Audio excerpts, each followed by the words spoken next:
SST की पाठशाला। आज के क्लास में बहुत ही इंपॉर्टेंट चैप्टर हम लोग डिस्कस करें क्लास 9th का रशियन रिवॉल्यूशन, जिसका 2 पार्ट कवर कर चुके हैं। रशियन रिवॉल्यूशन का मेन इंसिडेंट क्या था, रशियन रिवॉल्यूशन कब हुआ, क्या एडमिनिस्ट्रेटिव सिस्टम में प्रॉब्लम था, आइडियाज कौन कौन से थे जो नए तरह के थे, जैसे कि सोशलिज्म वाला आइडियाज जो था वो नया था।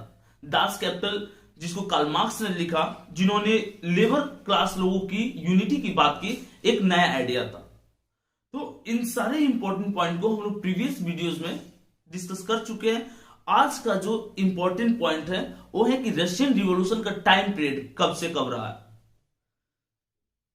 और रशियन रिवॉल्यूशन है तो एक दिन में रिवॉल्यूशन नहीं होता, रिवॉल्यूशन के लिए एक टाइम पीरियड लगता है। रशियन रिवॉल्यूशन की एग्जैक्ट डेट मानी जाएगी वो 16 अक्टूबर 1917 है, बट पूरा 1917 जो ईयर था वो फर्स्ट वर्ल्ड वॉर का टाइम पीरियड था ये, तो फरवरी से लेकर के अक्टूबर तक एक टाइम पीरियड चला है। रिवॉल्यूशन फरवरी से अक्टूबर तक चला, ठीक है। स्टार्टिंग स्टेज में लोग अपोज करने स्टार्ट करेंगे, जो यूरोपियन अगर सोसाइटी के डिवीजन करते, थर्ड मिडिल क्लास जो लोग थे, ठीक है, थर्ड स्टेट वाले जो थे, तो कैसे एडमिनिस्ट्रेटिव सिस्टम्स को अपोज करना स्टार्ट करेंगे, कैसे वो मोनार्की को अपोज करेंगे, किस तरह की मोनार्की प्रीफर की जाती थी, तो ऑटोक्रेटिक मोनार्की प्रीफर की जाती थी। ये सारे इंपॉर्टेंट पॉइंट्स आज की क्लास में हम लोग डिस्कस करने वाले हैं, ठीक है। सोशलिज्म इन रशिया, सोशलिज्म का मतलब क्या होता है? सोशलिज्म का मतलब होता है जो आपके पास फंड है, रिसोर्सेस है, उसको सोसाइटी में इक्वल डिवाइड करना, इसी को सोशलिज्म कहा जाता है। अब सोशलिज्म जो है एक कैपिटलिज्म का जस्ट अपोजिट होता है। कैपिटलिज्म में आप प्राइवेट प्रॉपर्टी रख सकते हैं, बट सोशलिज्म में आप प्राइवेट प्रॉपर्टी नहीं रख सकते।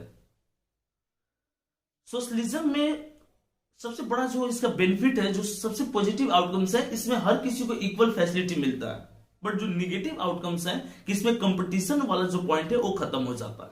तो कुछ बेनिफिट्स भी है सोशलिज्म के और कुछ निगेटिव आउटकम्स भी है, जिसको हम लोग जानेंगे। देखेंगे कि यूएसएसआर रशिया जिस चीज को लीड कर रहा था 1991 में टूट जाएगा 11 पार्ट में रशिया। इसका मेन ये रीजन रहता है कि बहुत सारे नेशंस नहीं चाहते थे सोशलिज्म वाली जो प्रोसेस थी, एडमिनिस्ट्रेटिव सिस्टम थी, उसको अडॉप्ट करना, क्योंकि वर्ल्ड के और सब जो कंट्री थे जो कैपिटलिज्म को प्रीफर कर रहे थे वो ज्यादा एडवांस, ज्यादा इकोनॉमिकली स्ट्रांग बन रहे थे सोशलिज्म को प्रीफर करने वाले कंट्री के कंपेयर में। तो इसीलिए रशिया 11 पार्ट में, इसका मेन रीजन था 11 पार्ट में टूट गया। आज का जो पॉइंट है, the Russian social democratic workers party was founded in 1898। Russian social democratic workers party कब बनी थी? 1898 में बनी थी। अब इंपॉर्टेंट पॉइंट यहां पर क्या है कि जार इस टाइम कौन रूल करता होगा रशिया में? तो मोनार्की थी, जार रूल करता था, और जार के टाइम में किसी भी तरह की कोई पॉलिटिकल पार्टी इलीगल होती थी। तो क्या करता था? हार्डली पनिश करता था लोगों को अगर आप कोई भी एसोसिएशन, कोई भी पॉलिटिकल पार्टी बनाया तो, ठीक है। सोशलिस्ट रिवोल्यूशनरी पार्टी इन 1900, यानी कि लगभग देखिए 2 साल में 2 पार्टी बन जाते हैं। इसी को थोड़ा सा अपग्रेड करके सोशलिस्ट रिवोल्यूशनरी पार्टी बोला गया, ठीक है। अब सोशलिस्ट रिवोल्यूशनरी पार्टी जो थी ये अलग अलग आइडियाज को लेकर के 2 पार्ट में डिवाइड थे। 2 पार्ट में डिवाइड होने का मतलब एक पार्ट जो था वो बोल्शेविक था और दूसरा पार्ट जो था मेंशेविक था, ठीक है। बोल्शेविक का मतलब क्या था? बोल्शेविक का मतलब था मेजोरिटी। जैसे जार लोग क्या करते थे, अपर क्लास लोगों को, रॉयल फैमिली मेंबर वाले को, चर्च से रिलेटेड पीपल को ज्यादा प्रीफर करते थे। तो बोल्शेविक का भी यही कॉन्सेप्ट था कि जो उनसे जुड़े हुए लोग हैं, जो बोल्शेविक आइडियाज को प्रीफर करते हैं, उनको फैसिलिटीज देंगे, उनको राइट्स देंगे, और जो नहीं करते, जो अपोज करते हैं, हम उनको हार्डली पनिश करेंगे। ये उनका थॉट था बोल्शेविक वालों। एक तरह से वो जार वाले आइडियाज को ही प्रीफर करते थे। पावर ट्रांसफर हुआ बट आइडियाज तो लगभग सेम ही रहा। यहां तक कि हम लोग डिस्कस करेंगे इस चैप्टर में कि जो बोल्शेविक रूल करते हैं वो भी ऑटोक्रेटिक फॉर्म में ही रूल करते हैं। जो उसके अपोज है उसको पनिश करते थे, जो उसके सपोर्ट में उसके लिए वर्क करते थे। जार का भी यही मेन मेथड था। मेंशेविक का मतलब ऑल मेन, चाहे आप लोअर कास्ट पीपल हैं, चाहे आप चर्च से रिलेटेड लोग हैं, चाहे आप मोनार्की को प्रीफर करने वाले, तो हर किसी के लिए एक काम करते थे। कौन? मेंशेविक। बोल्शेविक क्योंकि लोग कट्टर ज्यादा थे, तो बोल्शेविक आइडिया जो है फर्स्ट वर्ल्ड वॉर के टाइम में जब पावर ट्रांसफर होगा जार से बोल्शेविक लीडर के पास में, तो बोल्शेविक के आइडियाज को प्रीफर करने वाले लोग ज्यादा रहेंगे। ठीक है। अ ट्यूबुलेंट टाइम, द 1905 रिवॉल्यूशन, एक कहेंगे बहुत ही ज्यादा टफ टाइम था, ये बहुत सडन रिवॉल्ट हो रहे थे। कब? 1905 में। 1905 में रिवॉल्ट होने का मेन रीजन क्या था? क्योंकि रशिया में इंडस्ट्रियलाइजेशन धीरे धीरे ग्रो कर रहा था। हम ये नहीं कर रहे हैं कि फ्रांस और जर्मनी के कंपेयर में रशिया में इंडस्ट्रियलाइजेशन ग्रो कर रहा था, लेकिन इंडस्ट्रीज इंट्रोड्यूस हो रहे थे रशिया में। ठीक है। सो इंडस्ट्रीज इंट्रोड्यूस होने के सेंस में क्या था कि लोग मूव करके अर्बन एरियाज में। प्रीवियस वीडियो में हम लोग देखे थे कि कितना उनका हार्ड कंडीशन था। अब ये 1905 में क्या, वेजेस को डिक्रीज कर दिया गया 20%, और जो गुड्स के प्राइसेस थे वो इंक्रीज किए। सर्वाइवल हार्ड हो गया। सर्वाइवल हार्ड होगा तो लोग रिवॉल्यूशन करेंगे, और ये मेन रीजन था 1905 के रिवॉल्यूशन का मेन रीजन था। यानी कि कहीं ना कहीं 20th सेंचुरी जो था वो एडमिनिस्ट्रेटिव चेंजेस आने लगा, लोग अपोज करना स्टार्ट कर दिए। इस टाइम में बोल्शेविक का लीडर रहेगा व्लादिमीर लेनिन, जिसको एग्जाइल कर दिया गया। कहां से? उसको रशिया से ही बाहर भेज दिया गया। ठीक है। Democratic and revolutionaries they worked with peasants and workers during revolution in 1905 to demand a constitution. कौन कौन थे? तो एक थे, या देखिए, एक थे डेमोक्रेटिक्स और एक थे रिवोल्यूशनरीज। तो ये कॉम्बाइन हो करके एक साथ मिल करके उन्होंने डिमांड किया रशिया में कंस्टिट्यूशन का, जबकि किसी भी मोनार्कियल नेशन में कंस्टिट्यूशन नहीं प्रीफर किया जाता है। तो लोग रिवोल्ट करना स्टार्ट किए। लोग, जो रूलर था जार, उसके ऑटोक्रेटिक एडमिनिस्ट्रेटिव सिस्टम को अपोज करना स्टार्ट किया। ठीक है। अब देखिए, चाहे कोई भी, हम लोग एक चीज डिस्कस किया ना इसमें कि क्रिश्चियनिटी के भी दोनों प्रोटेस्टेंट कैथोलिक थे, बुद्धिज्म वाले भी थे, भले स्मॉल पैचेस में थे, इस्लाम वाले भी थे। तो रिफॉर्म हर कोई करना चाहता था। जो भी इनके ओल्ड आइडियाज थे उसको वो चेंज करना चाहते थे, उसमें वो रिफॉर्म करना चाहते थे। ठीक है। अभी जडिस्ट कौन थे? तो ये वो लोग थे जो इस्लाम के अंदर में रिफॉर्म चाहते थे। बहुत ही ज्यादा वो डेडिकेटेड होते हैं, कट्टर होते हैं, हिंदी में अगर कहना चाहे तो, अपने रिलीजन को लेकर के। तो एक बड़ा स्टेप था कि इस्लाम के अंदर में रिफॉर्म।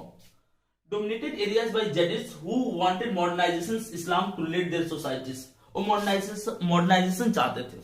ओल्ड मेथड से जो एडमिनिस्ट्रेशन होता था उसको वो अवॉइड कर रहे थे। ठीक है। अब 1905 का जो रिवॉल्यूशन था, इसको कौन लीड करता? फादर गैपन। ठीक है। ये इस मूवमेंट को लीड कर रहे थे। इसका सबसे नेगेटिव आउटकम्स क्या था कि जब दो साइड में थे, ठीक है, लेफ्ट साइड में जो विंटर पैलेस था, तो विंटर पैलेस में क्या हुआ था? 100 workers were killed and about 300 bounded. लोग मूव करना स्टार्ट किए कि उन लोगों को बहुत सारी फैसिलिटीज हम लोगों को नहीं है, तो इसमें क्या, वो 100 लोग मारे गए। ठीक है। और 300 लोग घायल हो गए। और ये संडे का दिन था। डे क्या था? संडे था, जिसमें 100 लोग मारे गए, 300 लोग घायल हुए। इसीलिए इस दिन को ब्लडी संडे के नाम से जाना जाता है, क्योंकि बहुत सारे लोग को मरना पड़ा था और बहुत सारे लोग यहाँ पे घायल हो गए। So this day is known as Bloody Sunday. ठीक है। अब हम 1905 में जार के बारे में बात करेंगे। 1905 tsar allowed the creation of Duma. एक ड्यूमा क्या था? देखिए, अगर किसी भी स्टेट में गवर्नमेंट के अगेंस्ट में किसी भी तरह का राइट होता है, अपोज करते लोग, तो क्या करते? गवर्नमेंट एक पैनल बना देती है कि ये पैनल जांच करेगी आपकी डिमांड सही है कि नहीं, उसके बाद फिर हम आपको डिफरेंट राइट दे देंगे। तो पैनल बनाने का मेन पर्पस क्या होता है कि जो रिवॉल्यूशन का जो डिमांड है, जो प्रेशर ग्रुप्स है, उनके जो एक्ट है उनको, उनके पेस को कम कर देना। जार ने भी वही किया। जार भी ड्यूमा बना दिया। ड्यूमा मतलब एक कॉन्स्टिट्यूशनल बॉडी जो लोगों की डिमांड को सुनेगा, बट एक कॉन्स्टिट्यूशनल बॉडी नहीं रहा। इस पे टोटल जार का कंट्रोल था। किसका कंट्रोल था? जार का कंट्रोल था। जार जब चाहता था ड्यूमा को रिफॉर्म कर देता था, ड्यूमा को डिसमिस कर देता था। फर्स्ट ड्यूमा जो इसने बनाई थी उसको 75 डेज में ही डिसमिस कर दिया, क्योंकि ड्यूमा वाले जो थे लोगों की डिमांड सुनना स्टार्ट किए, और जार से जो रूलिंग अथॉरिटी थी उससे क्वेश्चन करना स्टार्ट किए, लोगों की डिमांड को सामने रखना स्टार्ट किए। इससे जार को प्रॉब्लम हुआ और जार ने उस ड्यूमा को डिसमिस कर दिया। ठीक है। The February revolution in Petrograd. देखिए फेब्रुअरी रिवोल्यूशन क्योंकि हम लोग पहले ही डिस्कस किए हुए हैं कि ये जो टाइम पीरियड रहेगा 1917 में फरवरी टू अक्टूबर रहेगा। पिट्सबर्ग नाम था, न्यूमरबर्ग, ये सब अगर नाम बर्ग जिसमें लग जाए, स्पेशली ये जर्मनी के ये क्या होते हैं, सिटी होते हैं। सो पिट्सबर्ग जो था इसको चेंज करके पेट्रोगार्ड किया क्योंकि ये जर्मन इन्फ्लुएंस को शो कर रहा था। Led by the February revolution they brought down the monarchy in Feb 1917। तो कौन सा वो शहर था जिसने लीड किया फरवरी रिवोल्यूशन को, जिसने मोनार्की को डिसबैंड किया? तो वो पेट्रोगार्ड था। पुराना नाम जर्मन ने 1 मार्क क्वेश्चन आता है इसमें, तो जर्मन नेम इसका क्या था? पिट्सबर्ग था। ठीक है, अब इसमें क्या होता है कि लोग एक साथ यूनाइट हो जाएंगे, यूनाइट करके जो ड्यूमा को कंटिन्यू डिसबैंड कर रहे थे, डिसमिस कर रहे थे, लोग यूनाइट हो जाएंगे और यूनाइट होकर के पिट्सबर्ग में ही एक सोवियत फॉर्म कर देंगे, एक काउंसिल फॉर्म कर देंगे। और वो काउंसिल जो प्रेशर बनाएगी किस पे? राजा पे, जार पे कि आप रिजाइन कर दीजिए। और एक तरह से रशिया में जार के रिजाइन करने के बाद एक प्रोविंशियल गवर्नमेंट फॉर्म हो जाते हैं। कौन सी गवर्नमेंट? याद रखिएगा, रशिया में प्रोविंशियल गवर्नमेंट फॉर्म होती है। ठीक है, after February army officers, landlords and industrialist. एक फेमस है कि प्रोविंशियल गवर्नमेंट में किसके पास ऑथोरिटीज थे? प्रोविंशियल गवर्नमेंट में ऑथोरिटीज थी आपके पास आर्मी ऑफिशियल्स के पास, जिसने प्रेशराइज करके जार को रिजाइन कराया। लैंडलॉर्ड्स के पास, जिनको हम लोग फ्यूडल लॉर्ड भी बोलते हैं यूरोपियन सोसाइटी में, और इंडस्ट्रिस्ट के पास, और जो नए इंडस्ट्रिस्ट ग्रो कर रहे थे। और पिट्सबर्ग तो एक इंडस्ट्रियल हब था रशिया के लिए, तो वहां के लोग ने प्रेशर बनाया। ठीक है, were influential in the provincial government. तो प्रोविंशियल गवर्नमेंट जो सोवियत बनी थी पेट्रोगार्ड में, एक काउंसिल बनी थी, उसमें ए इन्फ्लुएंशियल थे, ए प्रभावशाली थे।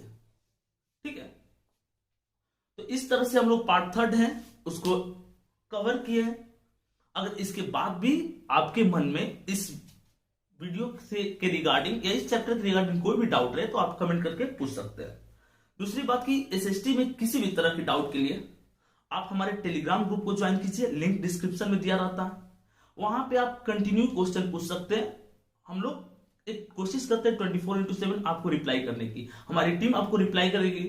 एसएसटी से रिलेटेड किसी भी तरह की कोई भी डाउट, यहां तक कि आप उस टेलीग्राम ग्रुप में किसी भी सब्जेक्ट से रिलेटेड कोई भी डाउट पूछ सकते हैं। ठीक है, जो सीबीएसई सब्जेक्ट प्रीफर करते हैं, बहुत सारे बच्चे स्मार्ट बनने के लिए बोल देते हैं सर जर्मन का डाउट बताइएगा क्या, तो जर्मन और फ्रेंच इसको छोड़ दिया जाए, जो मेन सीबीएसई के बुक्स है उसके बारे में। ठीक है, और इसके अलावा बहुत सारी इंफॉर्मेशन हम लोग प्रोवाइड करते हैं अलग अलग सोशल नेटवर्किंग साइट पे, तो आप हमसे वहां पर भी जुड़ सकते हैं अलग अलग तरह की नॉलेज को जानने के लिए। चलिए मिलते हैं नेक्स्ट वीडियो में।